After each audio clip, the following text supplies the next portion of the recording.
Okay, so practice video vlog.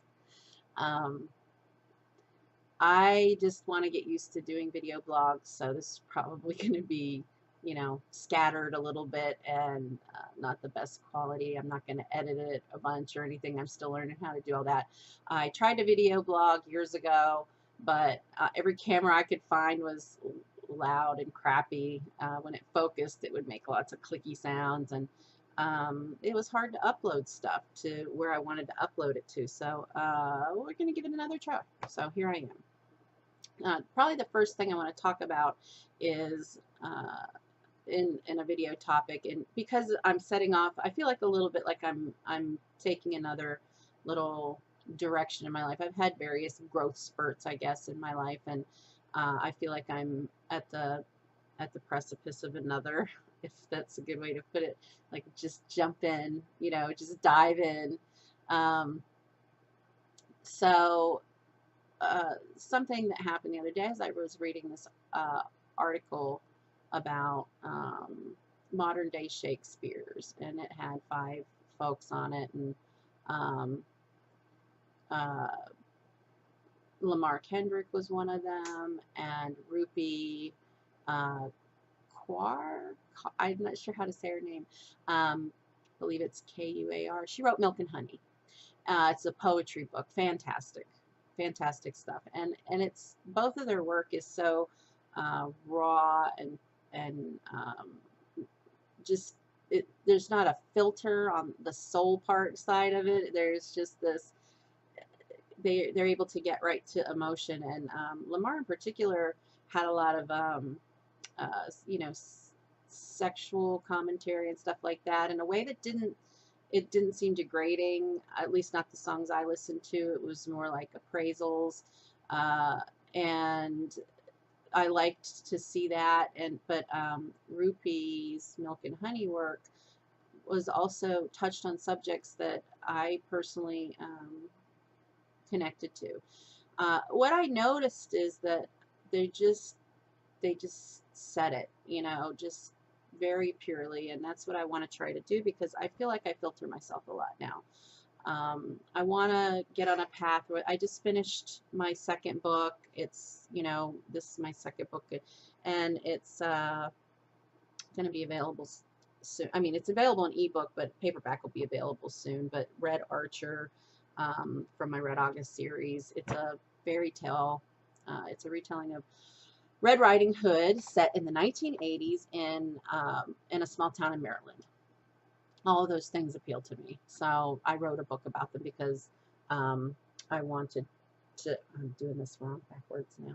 There we go. I'm still not used to that.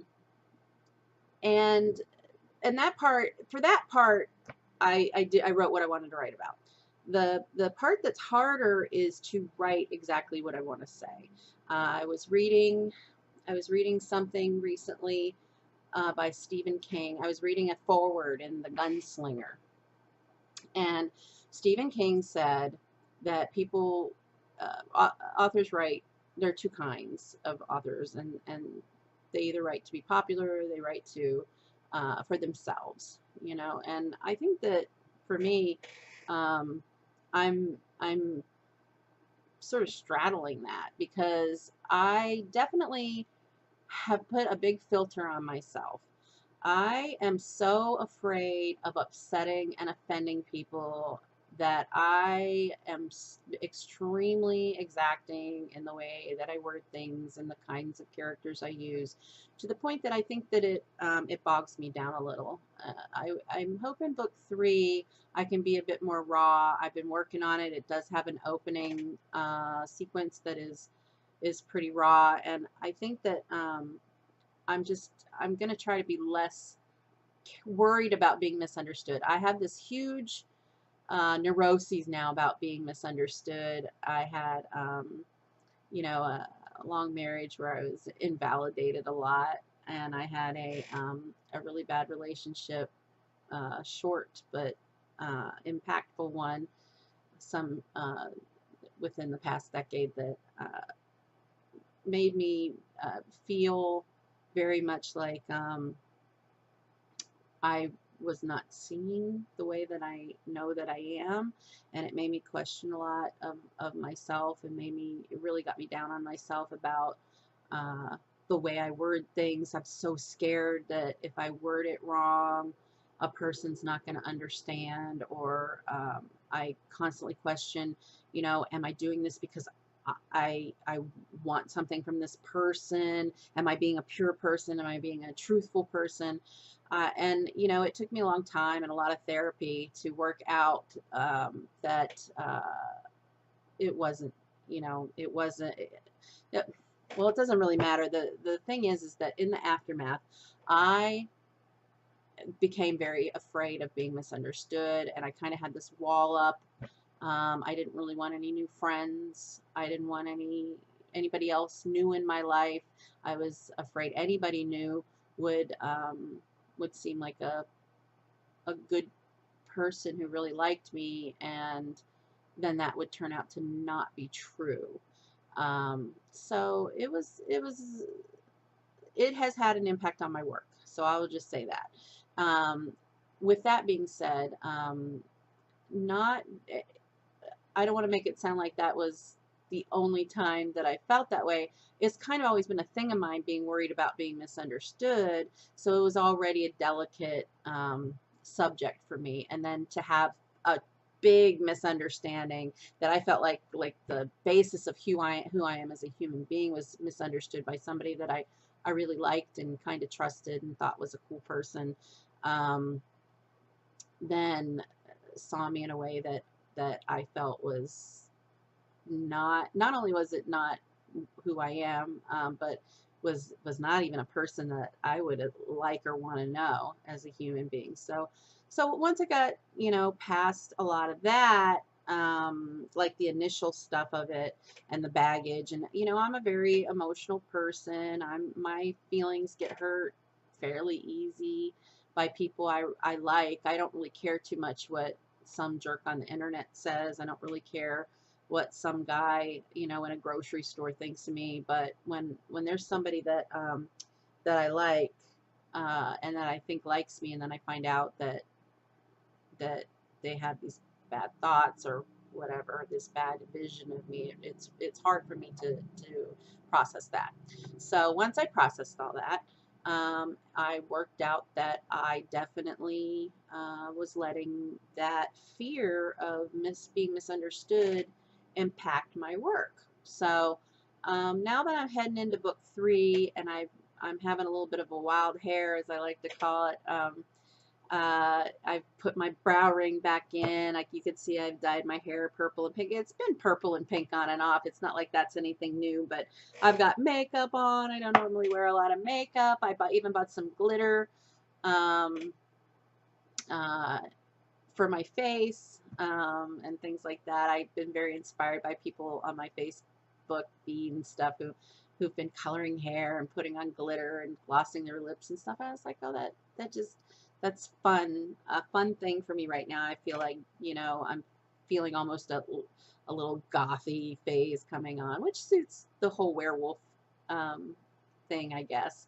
And fairy tales and all that stuff. It's not probably a big surprise, but so what I want to do is, there's a lot of topics that I want to tackle in the coming video blogs, things like growing to be a more mature woman, and what does that mean exactly? Am I losing my sex appeal, or how does it impact me when somebody finds me attractive, or somebody that I'm attracted to finds me attractive, and what does that do for me, and what direction does that spin me in, and do I rely too heavily on those things? Because when I was young, I relied very heavily on male opinion of the way I looked, and of course um, much I've gotten much better about caring a lot less about that and thinking more about how do I feel about how I look.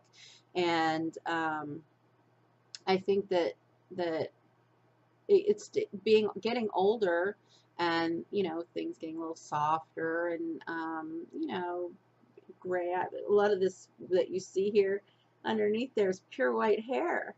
It's just blue right now, but learning to love these kinds of things and not rue them so much is hard in our society, because just like when I was getting over my self-esteem issues from being plus size for years, I did art and blogs and stuff or about that kind of thing, but with my body politics project, but just getting to a place now where I was comfortable with my body. I think I had about 5 years where I was truly happy, and then I started to notice aging. And then a new sort of project came on that I had to start thinking about. So that's another topic I'd like to talk about in a future blog. I want to talk about how women are coping when, you know, I'm probably going to go out and get a tattoo. I might get my nose pierced. I don't know. But it's sort of like this claiming of my body.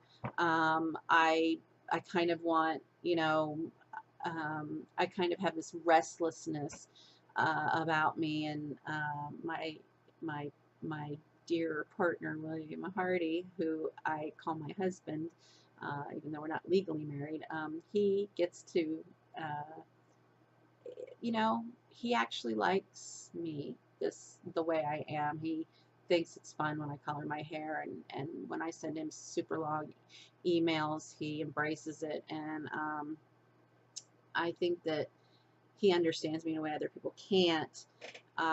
It's hard to find people like that in your life that can just really accept you unconditionally, or even if their conditions, they're very small, manageable ones, because sometimes it's hard to have no expectations at all. If you've never listened to Alanis Morissette's "I Owe You Nothing," I think is the title of it, but those are definitely the lyrics. Or "You Owe Me Nothing." Not "I Owe You Nothing," "You Owe Me Nothing."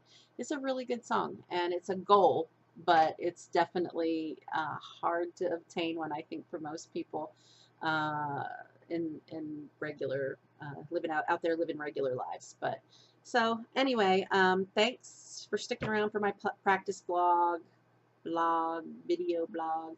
I don't really like the word blog, but I probably will use it because that's what the common lingo is. And in future segments, vlogs, we'll talk about the rawness of being human and getting over our fears, like uh, being misunderstood, and just trying to be brave, because I want to be a brave writer. I want to be a writer who says what she wants to say, and then talk about it if something is upsetting or misunderstood, to not take that on personally. And it's kind of hard to do that. It's a little scary. I'm scared to even talk about it. I haven't even written at much of book 3 yet, but I'm already a little scared just talking about it. But I just want to be this, you know, this brave person about what I say and what I write, and I want to make it something that other people connect with, not just something for people to consume. And I hope that works out. Thanks for listening. Talk to you later.